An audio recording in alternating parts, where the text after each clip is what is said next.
이번 미국의 공습은 이스라엘의 로비에 놀아난 결과라고 볼 수가 있습니다. 도널드 트럼프는 이란 전쟁이 곧 끝날 것이다 라고 이야기를 했지만 벌써 3주가 넘어가고 있는 시점에서 이란 전쟁이 곧 끝날 것이라고 희망하는 사람들은 아무도 없습니다. 전투에서는 이겼을지 모르겠지만 궁극적으로 이란 전쟁은 미국의 실패 혹은 패배로 돌아갈 것으로 예상되어집니다. 이란 전쟁 이후에 어떤 세계가 펼쳐지게 될까요? 다양한 변화가 있겠지만 한 가지 확실한 것은 20세기를 지배하였던 미국의 패권주의가 무너질 것이라고 하는 것은 분명한 사실입니다.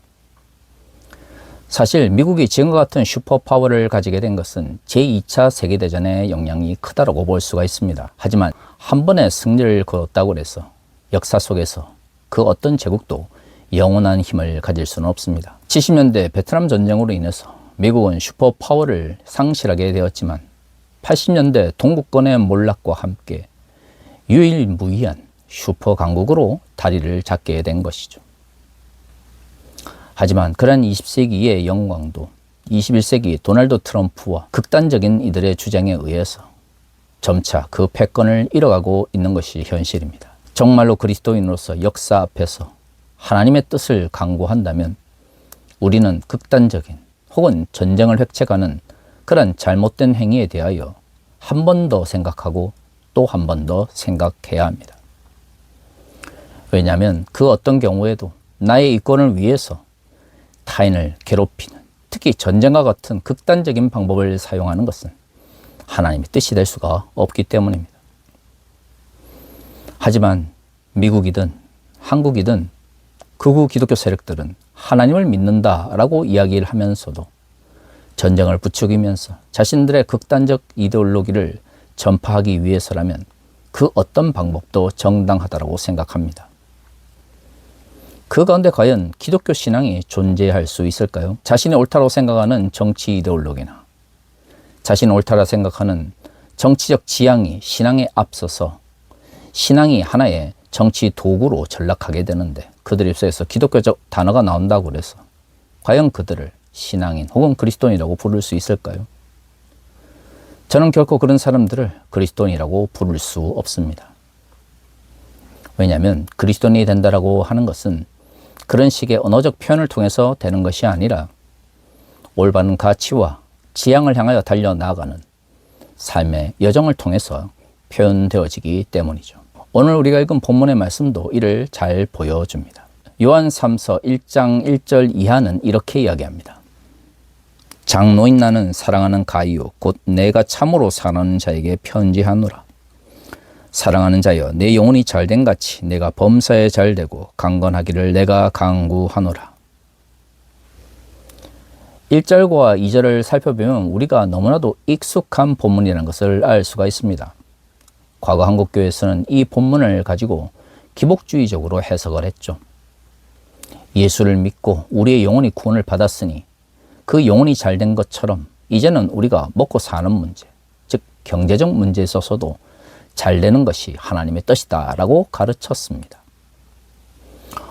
오늘의 본문은 요한 3서의 저자가 가이오로 대표되어지는 그가 사랑하는 자에게 보내는 권면의 편지입니다. 장로라고 표현되어 있는 이 요한 3서의 저자는 가이오라고 불리는 이를 사랑하는 자라고 부르고 있습니다. 그런데 이 편지를 기록함에 있어서 요한 3서의 저자는 먼저 가이오로 불리는 이 편지의 수신자에게 축복을 간구합니다.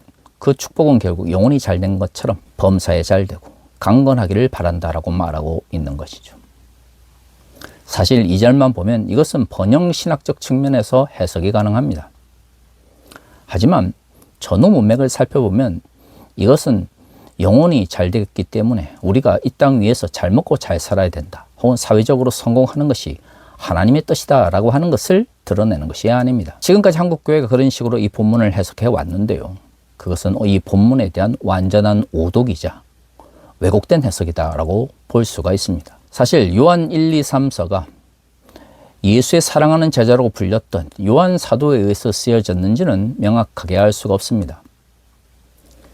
우리가 알고 있는 성경의 제목들은 불가타 역이 번역이 되면서 전승되었던 제목들을 성경의 공식적인 제목으로 붙였기 때문에 원래 성경에서는 이런 제목들이 존재하지 않았습니다. 하지만 이 편지를 요한이 썼던, 아니면 장로라고 불리는 교회의 어떤 대표자가 썼던, 한 가지 확실한 것은 요한 3서는 사랑하는 자에게 그들의 삶이 하나님 보시기에 아름다운 삶을 살도록 하기 위한 권면의 말씀을 전하기 위한 것이란 것이죠. 요한서신이라고 불리는 요한복음과 요한 1, 2, 3서, 요한계시록은 정확하게 언제 쓰여졌는지는 알 수가 없습니다. 최근에는 97년이나 98년 안팎으로 편지가 마무리되었을 거다라고 말씀하시는 분들이 많은 것 같습니다. 그 어느 쪽이든 요한 1, 2, 3서와 요한복음, 그리고 요한계시록은 다른 사도들의 편지들에 비해서 비교적 후대에 기록되었던 것만은 확실합니다. 기원 후 70년에 예루살렘 성이 무너지고 그리스도인들이 자신의 의지와 관계없이 디아스포라 되었을 때에 많은 그리스도인들은 낯선 땅에서 신앙을 지키기 위하여 어려움 속에서 살아가야 했습니다. 70년 이후에 기록되었던 많은 편지들 속에서 종말에 대한 이야기, 그리고 하나님의 위로에 대한 이야기가 많은 것도 바로 이러한 사회적 환경이 큰 역할을 감당했을 거다라고 추측됩니다. 그러니까 오늘 우리가 읽은 요한 3서에서 이 편지를 쓴 사람은 고난 가운데 있는 가이오, 즉 편지의 수신자가 아름다운 믿음을 지켜나가는 모습에서 감동을 받지만 동시에 어려움과 고난 가운데 있는 현실을 바라보면서 그들에게 하나님의 축복이 임하기를 간절히 바라고 있는 것이죠. 2절의 말씀은 그러한 상황 속에서 주어진 것입니다. 단순히 예수를 믿었기 때문에 영혼이 잘 되고 사회적 성공이나 물질적 풍요를 받아야 된다고 하는 것은 오늘의 본문이 말하고 있는 내용과 아무런 관계가 없는 것이죠. 사실 3절 이하는 이것을 더욱 명확하게 이야기합니다. 형제들아, 와서 내게 있는 진리를 증언하되 내가 진리 안에서 행한다 하니 내가 심히 기뻐하노라. 내가 내 자녀들이 진리 안에서 행한다 함을 듣는 것보다 더 기쁜 일이 없도다. 2절에서 영혼이 잘된 것처럼 범사가 잘 되기를, 그리고 강건하기를 바랬던 이 요한 3서의 저자는 가요로 대표되어지는 수신자의 삶이 어떤 모습으로 지금 진행되고 있는지를 3절과 4절에서 분명하게 드러내고 있습니다. 어떤 사람이 영혼이 잘된 사람인가요? 어떤 사람이 요한 3서의 저자의 축복을 받을 자격이 있는 사람인가요?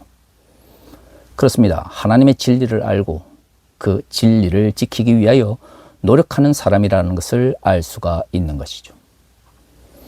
과거 기복주의나 번영신학에 물들었던 목사님들이 1절과 2절의 말씀은 엄청나게 강조하면서 요한 3서의 축복의 주인공이 되는 사람들이 어떠한 삶의 여정 가운데 있었는지에 대해서는 전혀 말하지 않았습니다. 왜 그럴까요? 영혼이 잘 된다라고 하는 것은 예수를 믿고 예수께서 가르치신 그 진리의 말씀 가운데 거하기 위하여 치열하게 노력한다는 것을 전제하고 있기 때문입니다. 과거 한국 교회가 70년대, 80년대 한국 사회의 급속한 발전 속에서 양적 성공 경쟁에 집착한 나머지 많은 이들이 무조건적으로 교회에 불러 모으기 위해서 교회 나오는 사람들이 듣고 싶어 하는 말씀을 전하기를 원했죠. 그것이 바로 기복주의와 번영신학으로 나타났습니다.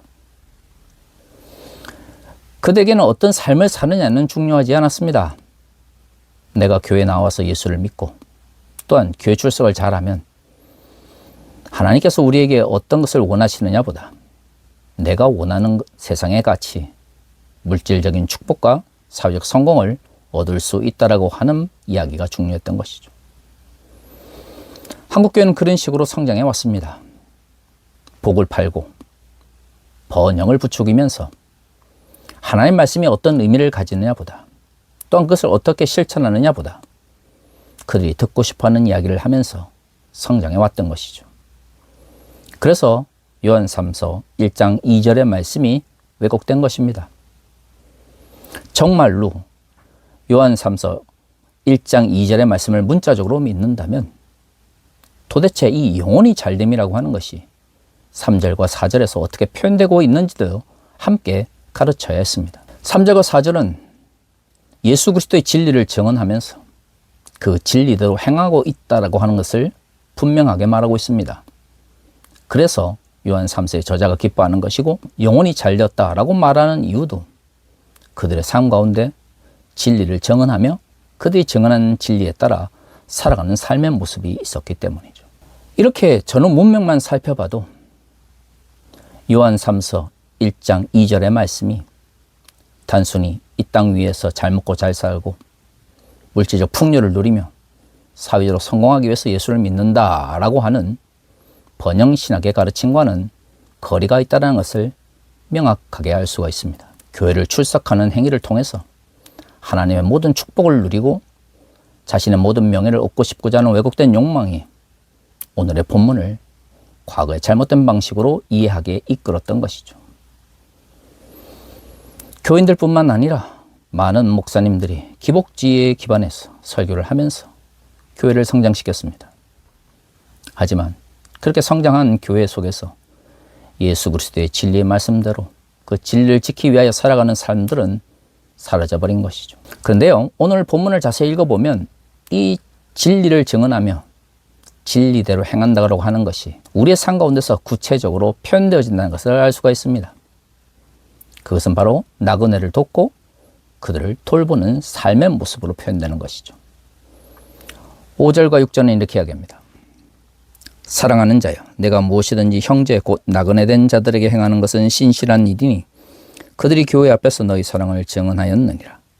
내가 하나님께 합당하게 그들을 전송하면 좋으리로다. 진리를 증언하면서 진리대로 행하는 삶에 대해서 5절과 6절은 나그네를 대접하고 그들에게 선행을 행하는 것에 대한 이야기를 하고 있습니다. 물론 나그네를 대접한다고 하는 것, 그들에게 선행을 한다고 하는 것이 진리를 증언하며 진리를 행하는 것의 전부일 수는 없습니다.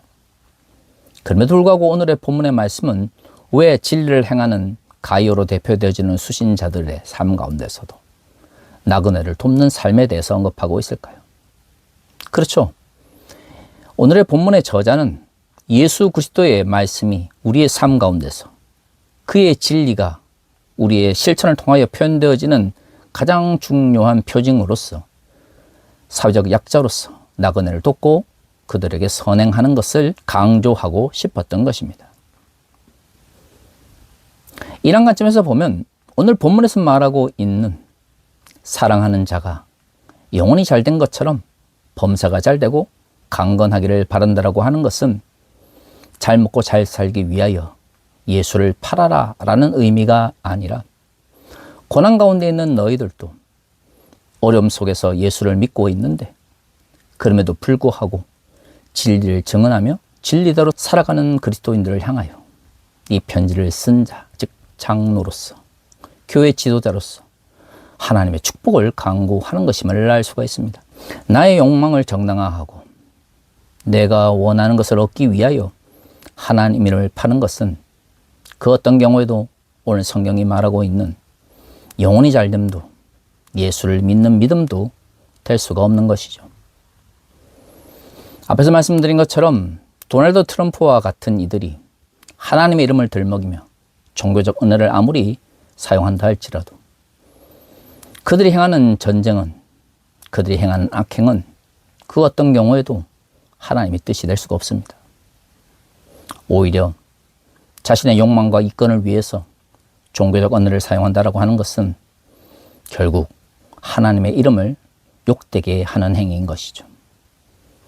왜 한국의 기독교 근본주의자들 그리고 극우 세력들이 도널드 트럼프의 요구에 맞장구를 치면서 호르무즈 해협에 한국 군대를 보내야 된다고 주장하겠습니까? 그들에게는 하나님의 사랑과 평화나 하나님의 공의가 중요한 것이 아닙니다. 그들이 믿는 정치적 이념과 그들의 정치적 이권이 하나님의 뜻과 성경의 가르침보다 더 중요하기 때문에 성경의 언어를, 종교적 언어를 사용하여 자신들의 주장을 정당화하는 것이죠. 과연 그러한 사람들을 향하여 그리스도인이다, 예수를 믿는다라고 말할 수 있을까요? 역사 속에서도 단 한 번의 전쟁을 통해서 패권을 얻었다라고 해서 그것이 지금도 앞으로도 영원히 지속된다라는 보장은 없습니다. 정말로 패권을 유지하고 싶다면 제2차 세계전에서 피를 흘린 것만큼 지금도 자유를 지키기 위하여 헌신하고 투쟁해야 하는 것이죠. 마찬가지로 하나님께서 우리의 삶 가운데서 어떤 식으로 역사하는지에 대해서 관심을 가지기보다 나의 이권과 이해관계를 위하여 하나님의 이름을 팔아먹는 이들은 그들이 하나님의 이름으로 그 어떤 방식으로 그것을 정당화한다 할지라도 하나님의 뜻도 성경의 가르침도 될 수가 없는 것이죠. 예수를 믿는다라고 하는 것은 진리를 증언하며 그 진리대로 행하기 위하여 치열하게 살아가는 지속적인 삶의 여정을 통해서 우리에게 나타나는 것입니다.